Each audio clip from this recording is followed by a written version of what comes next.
Cette femme, c'était la fille de la petite sœur du premier président de la République de la Côte d'Ivoire. Elle vivait dans la famille présidentielle. Elle avait une grande maison. Elle avait plusieurs voitures. Elle était mariée et ma tante était sa meilleure amie. Donc aujourd'hui, je vais vous parler d'un problème qui m'est arrivé, qui était difficile à comprendre pour moi, mais c'est ma tante qui m'a aidé à comprendre et à tirer les leçons de ce qui m'est arrivé. Et je pense que ça peut vous aider aussi. Si c'est la première fois que tu me découvres, abonne-toi et ne partage pas cette vidéo. Parce que cette vidéo fait partie d'une série de vidéos que je fais chaque matin à 6 heures précises, du lundi au vendredi, avant de commencer ma propre journée, pour que tu commences ta journée avec une énergie positive. La semaine passée, nous avons commencé cette série de vidéos. Donc, aujourd'hui, nous sommes au lundi. Ça serait la deuxième semaine. Du lundi au vendredi, chaque matin à 6 heures, on va faire le réveil matinal des entrepreneurs à succès. Oui, j'ai dit dans la série de la semaine dernière que c'est vos retours, vos likes, vos partages, vos commentaires qui seront ma boussole. Et effectivement, j'ai eu des commentaires, des bons commentaires, et j'ai noté 2 commentaires qui m'ont plu, vraiment. Il y a 2 commentaires qui m'ont vraiment plu. Et le premier, c'est un commentaire qui m'a fait rire, et puis en même temps, ça m'a fait beaucoup plaisir. C'est le commentaire de Ousmane Youssouf Jonah. C'est le commentaire que j'ai noté ici. C'est le commentaire de Ousmane Youssouf Jonah qui a écrit « On avance et les autres entrepreneurs prendront le train en marche ». Et ça m'a fait rire. En même temps, ça m'a fait beaucoup plaisir.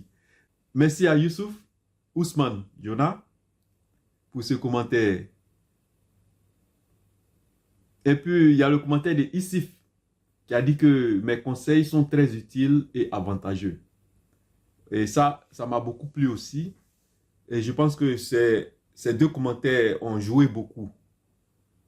Donc, j'ai décidé de continuer le réveil matinal des entrepreneurs à succès.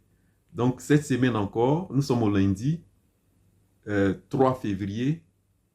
On va continuer le réveil matinal des entrepreneurs à succès chaque matin à 6 heures précises avant de continuer ma propre journée.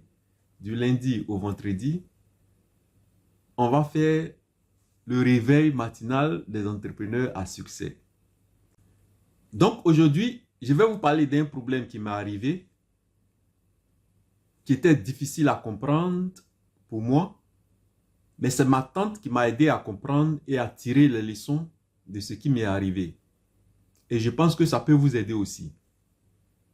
Quand j'étais en terminale, en Côte d'Ivoire, dans une ville qu'on appelle Agboville, à 2 jours de l'examen, un ami, on était dans la même classe, un camarade de classe, a volé ma carte d'identité.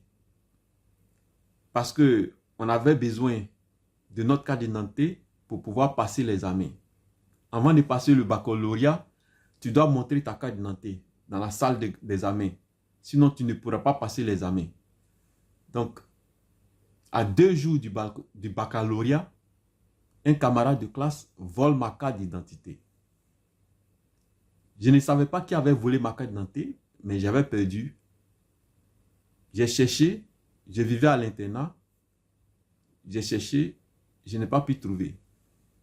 Donc, j'étais obligé de me déplacer pour aller à Abidjan, parce que je vivais dans une ville qui est à 45 minutes d'Abidjan, en cas de voyage. Et j'ai dit à mon père, heureusement pour moi, mon père connaissait quelqu'un qui travaille à la police. Donc, on a pu établir une nouvelle carte d'identité pour moi, rapidement, le même jour, pour que je puisse retourner à Agboville pour passer mon bac. Et c'était une chance. Si c'était quelqu'un d'autre, il n'aurait même pas pu passer son examen. Donc, après avoir passé mon examen et j'ai eu mon bac, je vivais à l'internat. Donc, après l'examen, on a l'habitude de rester à l'internat pendant quelques jours avant que chacun rentre chez lui, chez ses parents. Et un jour, on était là et celui qui a volé ma carte d'identité et voulait prendre quelque chose qui était tombé au sol et ma carte d'identité est tombée de sa poche. Je n'étais pas là ce jour-là, mais ceux qui étaient aux alentours de lui, qui causaient avec lui,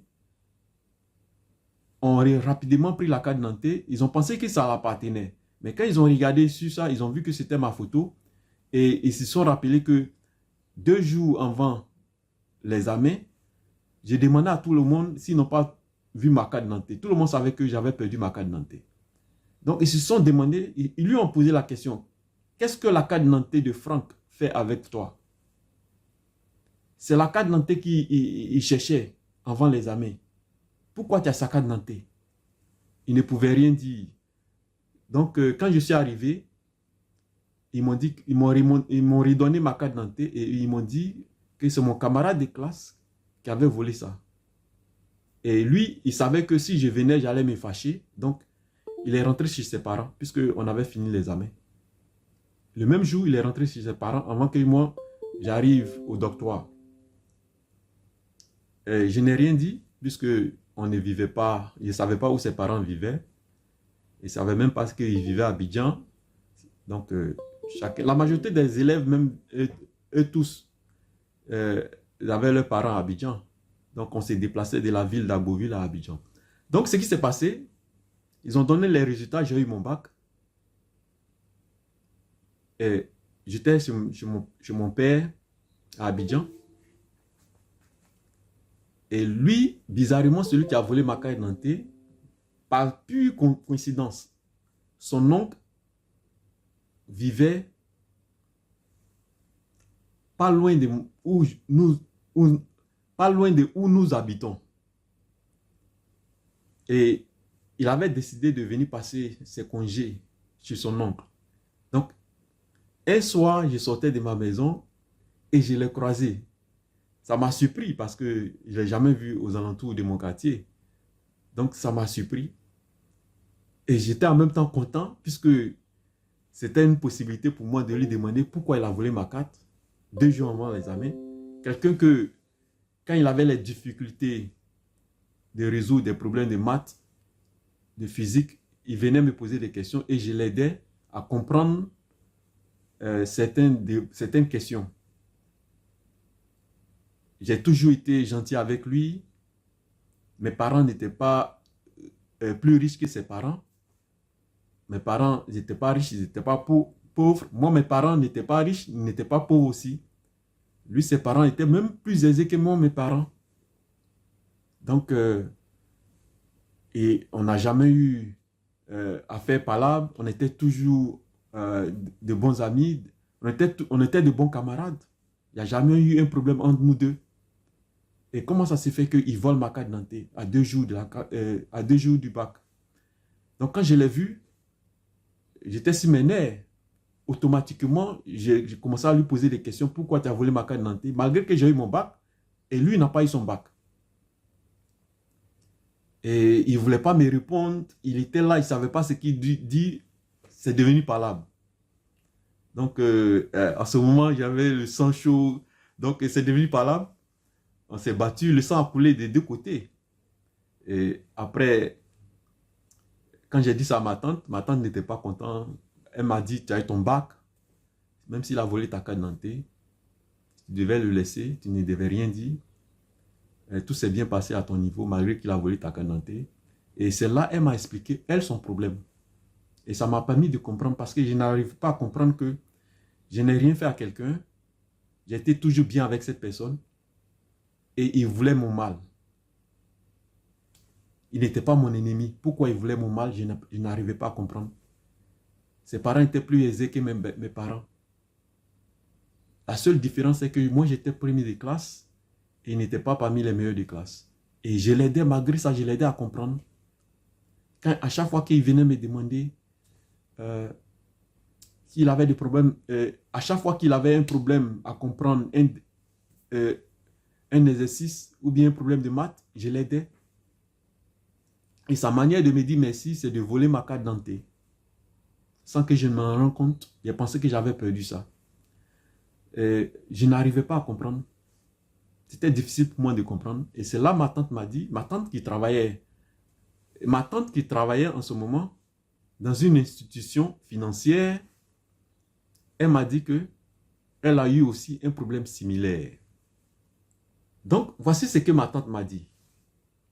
Où ma tante travaillait, elle avait une meilleure amie. Sa meilleure camarade au travail était l'enfant de la petite sœur du président de la République de la Côte d'Ivoire en ce moment-là. Cette femme, c'était la fille de la petite sœur du premier président de la République de la Côte d'Ivoire. Elle vivait dans la famille présidentielle. Elle avait une grande maison.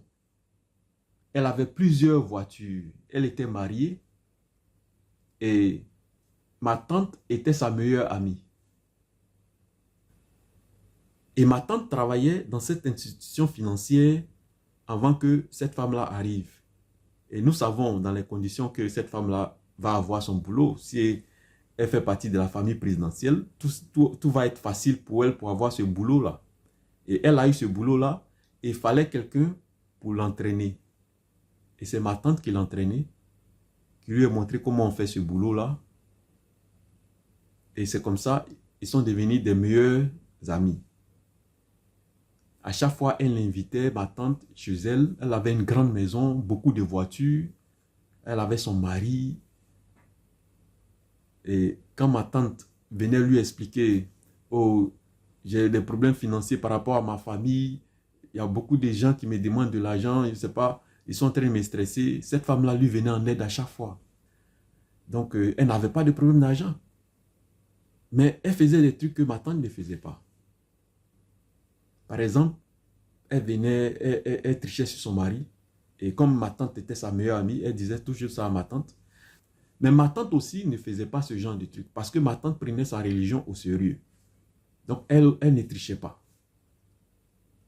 Et ça faisait que sa camarade, je ne sais pas comment sa meilleure amie prenait ça, mais ma tante ne trichait pas. Et ma tante était aimée dans son boulot. Mais un jour, quelque chose s'est passé qui a surpris ma tante.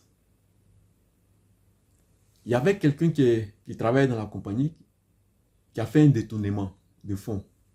C'était une institution financière, donc il s'est attendu avec des gens qui ne travaillaient pas à l'intérieur de cette institution pour pouvoir détourner les fonds de cette institution. Et puis il y a eu des soupçons. Et les soupçons sont retournés sur ma tante. Ceux qui faisaient les enquêtes ont soupçonné ma tante de faire partie de ceux qui ont détourné les fonds. Et il fallait poser des questions à ceux qui marchent avec ma tante, ses collègues. Et sa meilleure amie, durant les enquêtes, disait des mauvaises choses sur ma tante. Beaucoup de choses qui n'étaient pas vraies, mais qui incriminaient ma tante. C'est ce que ma tante m'a dit. Comme par exemple, comment ça se fait que ma tante n'a jamais demandé d'avance sur salaire? Tout le monde demande avance sur salaire, mais ma tante n'a jamais demandé d'avance sur salaire. C'est ce qu'elle disait aux enquêteurs. Sa meilleure amie, c'est des trucs comme ça, tu dis aux enquêteurs. Pourtant, ma tante, elle gérait son argent normalement. Elle n'aimait pas prendre d'avance sur le salaire. Elle m'a dit que elle avait un système de gérer son argent de telle sorte que elle n'avait pas besoin de prendre d'avance sur salaire. Et ils ont renvoyé ma tante. Et ma tante a mené en justice cette institution financière et elle a gagné cette affaire. Ils étaient obligés de la réinstaurer dans le boulot, de la reprendre, de lui remettre son boulot. Elle vivait une vie de bourgeois. Comparé à ma tante, on ne peut même pas faire de comparaison. Et ma tante dit que c'est grâce à cette femme-là qu'elle a connu le milieu des riches, la vie des riches. Parce qu'à chaque fois qu'il y avait des cérémonies de mariage, sa meilleure amie l'invitait. Et à chaque fois que ma tante avait un problème, elle allait expliquer à sa meilleure amie. C'est ce que les meilleurs amis font. Et quand ma tante venait lui dire qu'il y a tellement de ma famille qui me demandent de l'argent, je ne sais même pas pourquoi, ma tante se plaignait. C'est une causerie d'amis. Ma tante disait qu'en ce moment, ce n'était pas que son intention était de demander de l'argent à sa meilleure amie. Son intention était de parler simplement à sa meilleure amie, une causerie, mais sa meilleure amie lui donnait toujours de l'argent pour l'aider par rapport à ses problèmes d'argent.